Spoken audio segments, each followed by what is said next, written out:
వచ్చారు, బాగా చెప్పారు.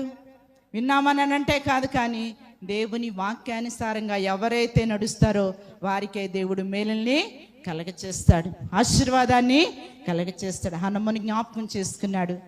ఒక బిడ్డను అడిగింది, ఎంతమందిని ఇచ్చాడు?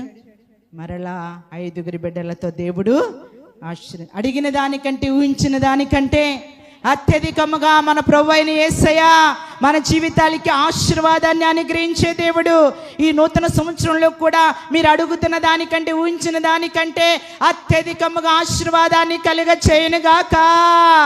అడిగి దానికంటే 2 ఆశీర్వాదం పొందుకుందురుగాక. దేవుని సన్నిధిలో హన్నమ్మ వలె యెహోవాను బట్టి సంతోషించాలనంటే ఆమె చేసిన ప్రార్థన దేవుని వశము అయిపోయింది. యేసయ్యని వశము చేసుకుంది.